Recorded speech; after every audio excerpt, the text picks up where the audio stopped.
स्वागत है मेरे इस YouTube channel math in blood में। दोस्तों आज हम लोग सहायक आचार्य जो झारखंड का दोस्तों टीजीटी एग्जाम के लिए बहुत ही हेल्पफुल बॉटनी एंड जूलॉजी का प्रैक्टिस सेट करने वाले हैं। दोस्तों ये आपको बाकी कोई भी कंपटीशन एग्जाम के लिए भी हेल्प करेगा जिसमें आपको साइंस बॉटनी जूलॉजी है। तो चलिए दोस्तों हम लोग एक एक करके सारा क्वेश्चन हम लोग दोस्तों इसमें टोटल 500 क्वेश्चन का सेट करने वाले हैं। अगर दोस्तों आप मेरे चैनल में बने रहते हैं तो आपका एक बहुत ही तैयारी सुनिश्चित हो जाएगा। तो चलिए आगे बढ़ते हैं, देखते हैं हम लोग क्या क्या क्वेश्चन कैसे इसका आंसर करते हैं। तो सबसे पहले का क्वेश्चन है कि ओजोन क्षरण की विस्तृत व्याख्या किसने प्रस्तुत की। तो दोस्तों ओजोन क्षरण जो होता है इसकी विस्तृत व्याख्या जो है वो रोनेल ने, ऑप्शन ए रोनेल ने किया था। और सर्वप्रथम 1960 में ओजोन क्षरण की जानकारी प्राप्त हुई थी, ठीक है। और 1984 में वैज्ञानिकों ने दक्षिण ध्रुव में भी दोस्तों ओजोन परत में जो 40 किलोमीटर का दोस्तों होल हो गया था, इसके बारे में बस दोस्तों 1984 में दोस्तों इसका खोज हुआ था, ठीक है।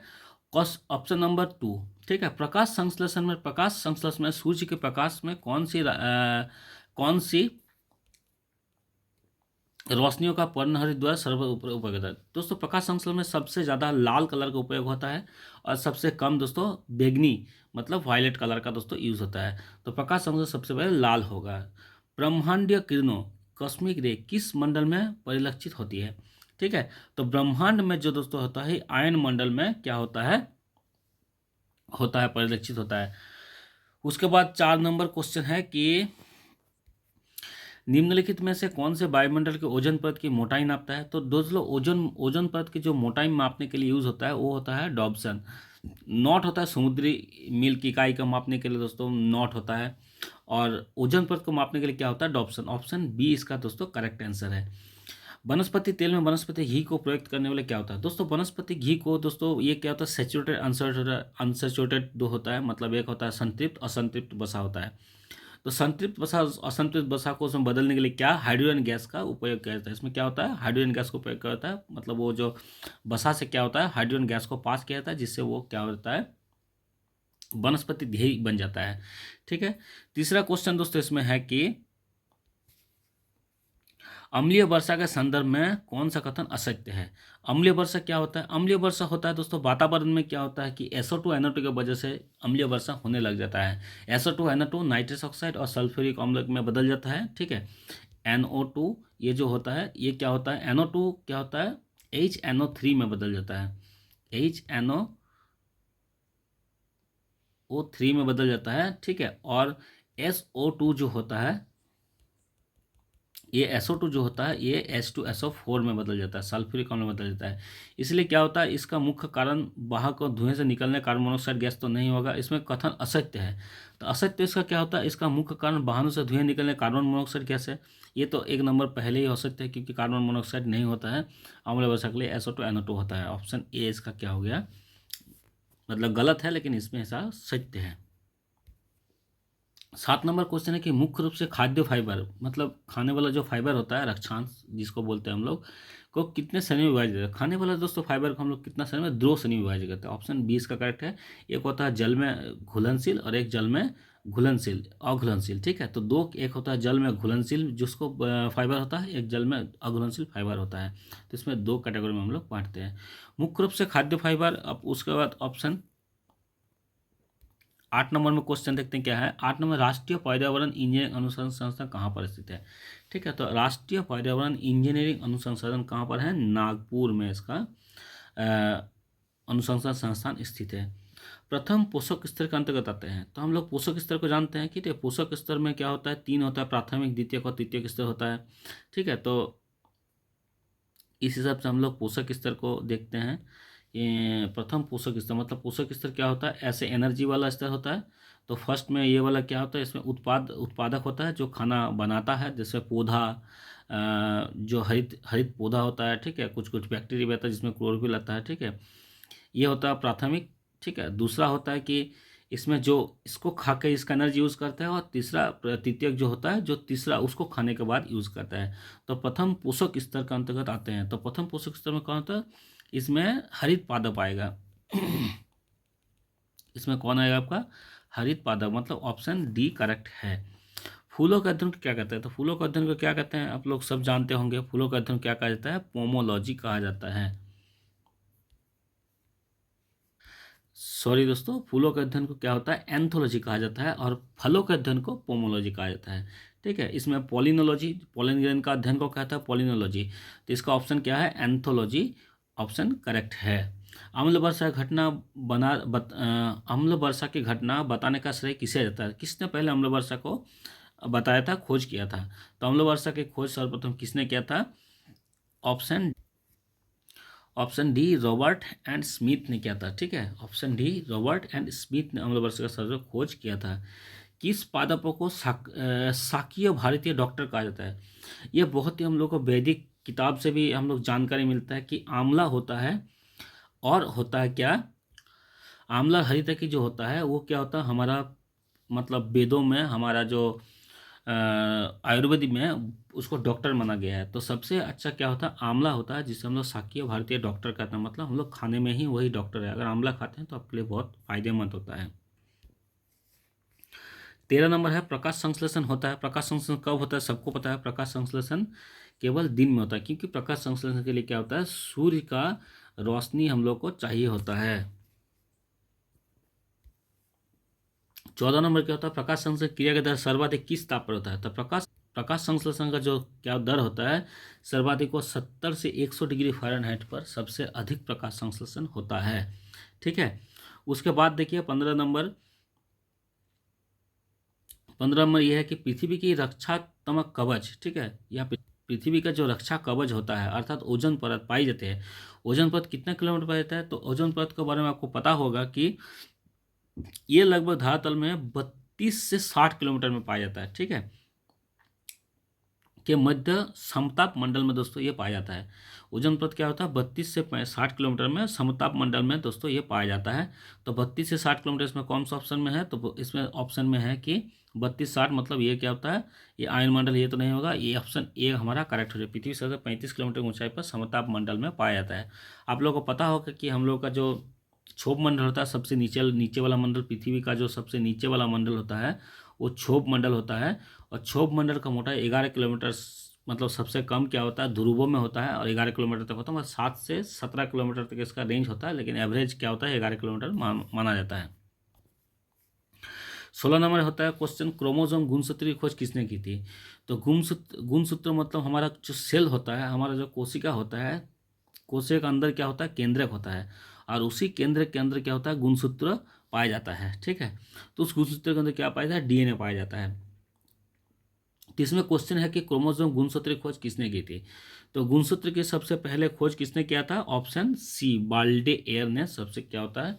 बाल्डेयर जो होता है या बाल्टेयर बोला जाता है, उसने क्या कर सबसे पहले क्रोमोसोम की खोज किया था। उसका पादप कोशिका माइटोकॉन्ड्रिया की संख्या जंतु कोशिका की अपेक्षा होता है, अधिक होता है, कम होता है? दोस्तों, क्योंकि जंतुओं में एनर्जी का बहुत ज़्यादा ज़रूरत होता है, क्योंकि जंतुओं को दौड़ना भागना बहुत कुछ काम जंतुओं को करना पड़ता है, इसलिए जंतुओं में क्या होता है? माइटोकॉन्ड्रिया की संख्या अधिक होता है। आप लोगों को पता ही होगा कि जंतुओं में क्या होता है कि, या माइटोकॉन्ड्रिया जो मिलता है, माइटोकॉन्ड्रिया हम लोग क्या होता है? कोशिका का ऊर्जा गृह होता है, क्योंकि यहीं पर सब क्या होता है? ऊर्जा बनता है जो माइटोकॉन्ड्रिया में होता है। तो माइटोकॉन्ड्रिया इस टाइप का होता है, आप लोगों को तो पता ही होगा। ये माइटोकॉन्ड्रिया का संरचना होता है, और इसी में क्या होता है? हम लोग का एनर्जी बनता है, इसलिए हम लोग माइटोकॉन्ड्रिया को ऊर्जा गृह भी बोला जाता है। तो पादपों में माइटोकॉन्ड्रिया जंतुओं की संख्या में कम होता है। इसका ऑप्शन क्या हो जाएगा? ए ऑप्शन करेक्ट हो जाएगा। ग्रीन हाउस गैसों की संकल्पना की थी? ग्रीन हाउस गैस किसने खोज किया था? ठीक है, तो ग्रीन हाउस गैसों की खोज सर्वप्रथम किसने किया था? जोसेफ फ्रेयर ने किया था। 19 नंबर देखते हैं, ग्रीन हाउस गैसों के प्रति व्यक्ति उत्सर्जन के मामले में विश्व में प्रथम स्थान किसका है? ग्रीन हाउस गैस किसको कहते हैं? जिसको CO2, मीथेन, ये सब गैस को क्या कहता है?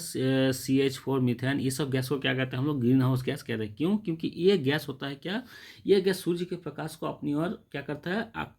ट्रैप कर लेता है, मतलब सूर्य के प्रकाश को सोख लेता है, और धरातल या वायुमंडल का जो क्या करता है? गर्म करता है, इसलिए इसको ग्रीन हाउस गैस बोला जाता है। इसकी संख्या बढ़ने से धरातल का टेम्परेचर क्या होता है? बढ़ने लग जाता है, इसलिए इसको ग्रीन हाउस गैस बोला जाता है। तो ग्रीन हाउस गैस के प्रति व्यक्ति मामले में सबसे पहले कौन है? ऑस्ट्रेलिया है। नदियों में जल प्रदूषण की माप की जाती है। नदियों में जल प्रदूषण कैसे मापा जाएगा? जल में जो प्रदूषण क्या होता है, उसमें ऑक्सीजन से घुली हुई मात्रा से क्या रहता है, ठीक है, कि कितना ऑक्सीजन घुला हुआ है उस, या कितना ऑक्सीजन कम घुला है, उसी के मात्रा से नदियों में जल का प्रदूषण की मात्रा को रोका मापा जाता है। क्योंकि जल में घुला हुआ ऑक्सीजन जलीय जंतुओं को लिए मतलब श्वसन के लिए उसको काम में आता है। इसलिए जल में घुला हुआ ऑक्सीजन की मात्रा से ही नदियों में जल का प्रदूषण को मापा जाता है। 21 नंबर क्वेश्चन को देखते हैं। 21 नंबर क्वेश्चन में बता रहा है कि सर्वाधिक ऊर्जा की आवश्यकता किस चक्र में होता है? तो सर्वाधिक ऊर्जा की आवश्यकता बहुत सारे चक्र, आप लोग कार्बन चक्र, नाइट्रोजन फॉस्फोरस चक्र सब देखें हैं। चक्र क्या होता है कि यहाँ से जो हाइड्रोजन होता है फिर वो यूज़ होकर फिर जाता है, यूज़ जंतु में यूज़ होता है, फिर यूज़ होने के बाद फिर वो हाइड्रोजन गैस में बदल जाता है। तो ये हाइड्रोजन चक्र जो बनता है, इसी में सबसे ज़्यादा ऊर्जा का क्या होता है, हमारा आवश्यकता होता है।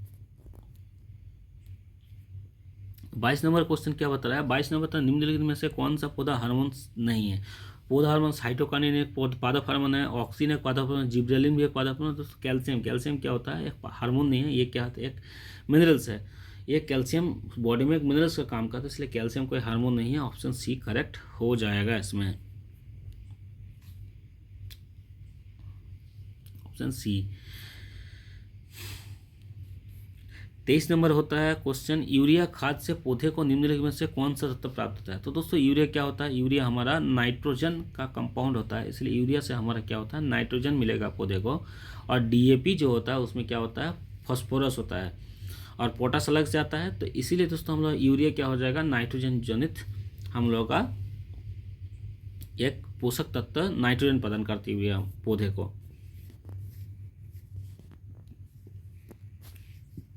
निम्नलिखित में से कौन सा शब्द सब्जियों की कृषि के लिए व्यवहृत होता है?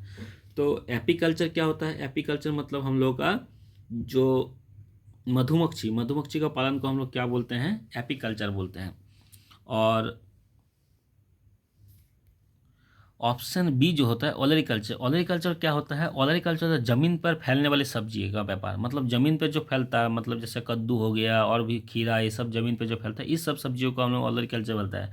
तो उन्होंने कौन सा शब्द सब्जियों कृषि के लिए हुआ? सब्जी कृषि मतलब ओलरिकल्चर होगा। क्योंकि सिल्वी कल्चर भी नहीं है कि सिल्वे वनों के संरक्षण और संवर्धन से लिए सिल्वी कल्चर का यूज होता है, और इनमें से कोई नहीं तो नहीं होगा, इसलिए ओलरिकल्चर इसका आंसर हो जाएगा। पौधे अपना पोषक तत्व मुख्य रूप से किससे प्राप्त करता है? तो पौधे अपना पोषक तत्व कहाँ से निकालता है? पौधे अपना पोषक तत्व मृदा से निकालता है। मिट्टी से वो खनिज तत्व को निकाल के पानी के साथ पत्ती में लेता है, पत्ती में जाकर उसका भोजन बनता है। कहाँ पर? क्लोरोप्लास्ट में उसका भोजन बनता है। क्लोरोप्लास्ट में भरने के बाद फ्लोएम कोशिका के द्वारा वो पूरा पौधे में ट्रांसफर कर देता है, इसलिए क्या होगा? मृदा उसका आंसर हो जाएगा। 26 नंबर देखते हैं। 26 नंबर है, प्रकाश संश्लेषण के दौरान पौधे पैदा होने वाले ऑक्सीजन का स्रोत क्या है? दोस्तों प्रकाश संश्लेषण में हम लोग क्या होता है? प्रकाश संश्लेषण में हम लोग का होता है पौधे के पत्तियों में होता है ज़्यादा प्रकाश संश्लेषण, क्योंकि वहाँ पर क्लोरोप्लास्ट होता है। क्लोरोप्लास्ट का अंदर होता है। क्लोरोप्लास्ट कैसा होता है संरचना हम लोग दिखाते चलिए। ये हमारा क्लोरोप्लास्ट होता है। क्लोरोप्लास्ट के अंदर इस टाइप से क्या होता है? ग्राना मिलता है, इसको हम लोग कहते हैं ग्रेनम बोलते हैं। और इस ये होता है स्टोमा लैमिली। तो और इसके अंदर क्या होता है? क्लोरोफिल भरा होता है। और ये क्लोरोफिल भरा होने के कारण इसके अंदर क्या होता है? क्लोरोफिल ऐसे भरा होता है। और यहीं पर क्या होता है? सूर्य प्रकाश जब आता है, सूर्य प्रकाश आने से क्या होता है? यहाँ पर सूर्य प्रकाश आने की वजह से क्या होता है? यहाँ पर इसमें भोजन बनने लगता है। तो उसमें क्या होता है? हम लोग का सूत्र हम लोग होता है 6CO2 + 12H2O। इससे मिलके क्या बनता है? इसमें बनता है C6H12O6। ये क्या है? C6H12O6 क्या है? ये आपका ग्लूकोज बन गया, उसके साथ बनता है H2O और साथ बनता है ऑक्सीजन। तो ये जो ऑक्सीजन प्रकाश संश्लेषण में पैदा होने वाले ऑक्सीजन, ये ऑक्सीजन किससे आता है? ये ऑक्सीजन ये जल का जो ऑक्सीजन है, क्योंकि CO2 CH2O यहाँ से हाइड्रोजन यूज होकर ये जो ऑक्सीजन बचा, ये ऑक्सीजन क्या होता है? इसमें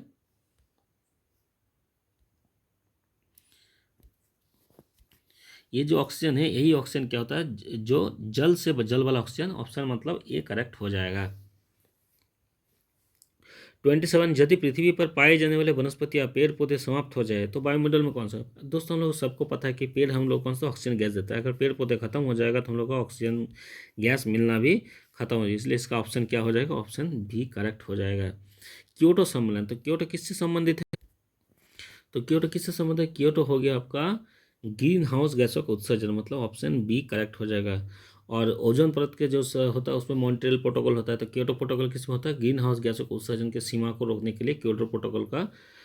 और 1997 में क्योटो सम्मेलन का आयोजन होता है क्योटो सिटी में, ठीक है, इसीलिए इसको क्योटो सम्मेलन बोला जाता है। क्योटो सम्मेलन का तत्व क्या था, ग्रीन हाउस गैसों से संबंधित सीमा से है।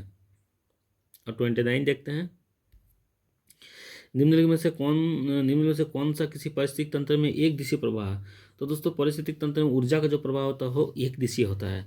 ऊर्जा का जो प्रवाह होता है वो एक दिशीय होता है, और सबसे ज़्यादा ऊर्जा किसके पास होता है, प्राथमिक वाला का होता है। और उत्पाद जिसको बोलते हैं सबसे ज़्यादा ऊर्जा होता है, उसके बाद प्राथमिक स्रोत क्या होता है, उसके बाद द्वितीयक, उसके बाद तृतीय, मतलब सबसे ज़्यादा ऊर्जा कम किसको मिलता है, वो तृतीयक स्रोत को मिलता है।